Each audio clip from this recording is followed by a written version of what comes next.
Ben, je m'appelle Greg, je viens de Montpellier. Je suis musicien, donc intermittent du spectacle. Bonjour à la famille. La musique et toi, ça a commencé comment? J'ai un frère qui a 5 ans de plus que moi, donc il a commencé aussi la musique très jeune. Et comme tous les petits frères, j'ai suivi le grand. Je rentrais dans la chambre furtivement pendant qu'il n'était pas là et j'essayais de reproduire ce qu'il faisait au piano. Que t'évoque cette image? Les vieilles charrues.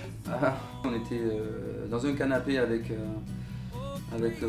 mon batteur et mon bassiste. On regardait les vieilles charrues et puis on voyait le monde, tout ça, donc on a commencé à rêver sur ça et puis on a vu un groupe qui était là et on s'est dit pourquoi pas nous. On a l'énergie qu'il faut, les musiciens sont là, on a le potentiel pour commencer une aventure. On a regardé ça, on a éteint la télé, on est parti enregistrer donc chez mon bassiste le premier titre, un des premiers titres de l'album. Quel instrument je joue? Le piano, donc voilà, quand j'étais gamin. La guitare sur les coups de 14 ans. De la batterie, voilà, en faisant des buffs, de la basse.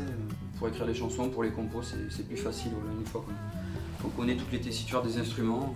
Comment décrirais-tu ta musique? Colorée, je dirais, variée par les styles. J'ai vachement d'influence, donc que ce soit dans le rock, dans la pop, dans le reggae. J'ai pas spécialement mis de barrière à ma musique.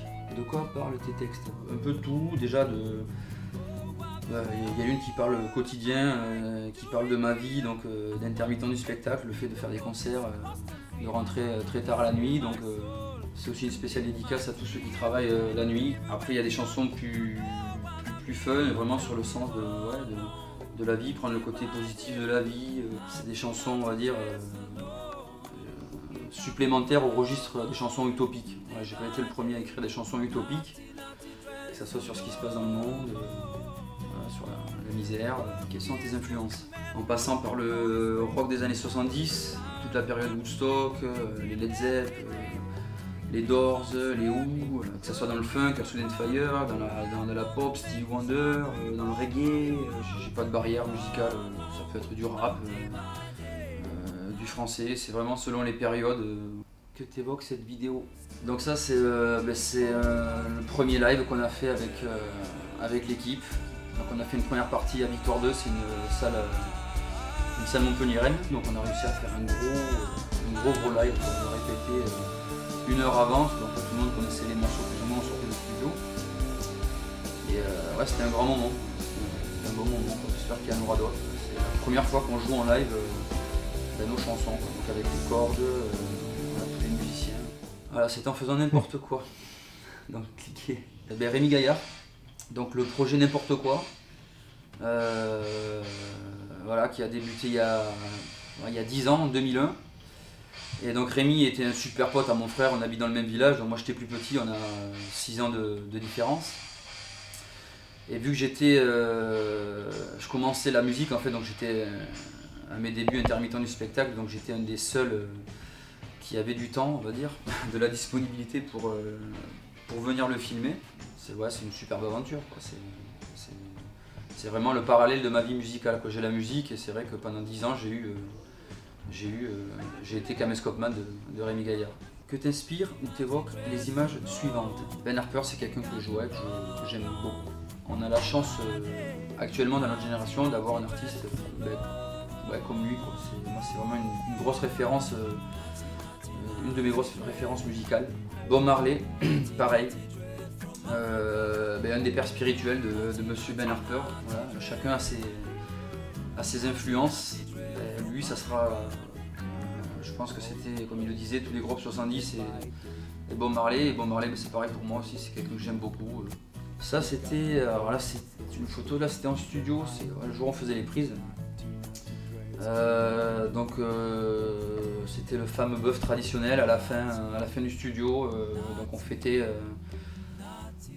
les 14 heures par jour pendant 10 jours de studio, donc les heures et les heures.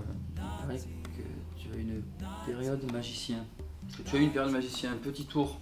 En fait, ça c'est un tour que je fais très souvent pour quand j'ai plus de cigarettes, donc dans les soirées, je me présente aux gens en tant que magicien et je leur demande s'ils veulent arrêter de fumer, donc je leur prends une cigarette, je la mets dans la main comme ceci, voilà, et je la fais disparaître tout simplement. Ça même toi Maxime t'as rien vu et pourtant Non, je n'ai rien. voilà, je l'ai derrière l'oreille et je me la fume au bar en buvant un coup. Il paraît que tu imites à la perfection Maïté ou Jean-Pierre Foucault, prouve-le, oh là là. Eh bien, dis donc, bonsoir à tous. Tout d'abord, il n'y a pas écrit les classes ici, hein. Donc voilà, on prend le plat, on le fout et puis on fourre la dinde, quoi. Donc, Voilà Maïté, ton mot de la fin. J'espère que cette aventure va aller le plus loin possible. Et voilà, je vous donne rendez-vous sur scène. Je vais vous interpréter un petit extrait d'une de tes chansons pour terminer. Alors une chanson qui s'appelle Je teste ma mélodie. On sera comme Cher et Sony, comme John et Yoko dans la vie, plus fou que Clyde et Bonnie. En attendant, je teste ma mélodie.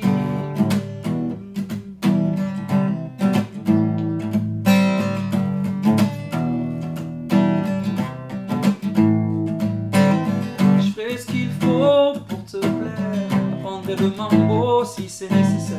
Mettrai tout dans mon vin pour pas que ça dégénère. Te parlerai d'amour à la Baudelaire. Dans les coups durs j'aurai la force et les mots. Imagine Rambo parler comme Rimbaud. La tête remplie d'inédits, chérie, chérie. On croquera dans le même fruit.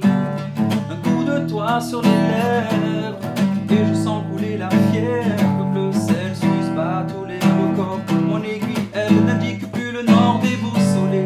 Je suis un homme à la mer qui jette une bouteille puis que tu la récupères à l'intérieur, marquée à l'encre de mon sang la carte du bonheur et son emplacement.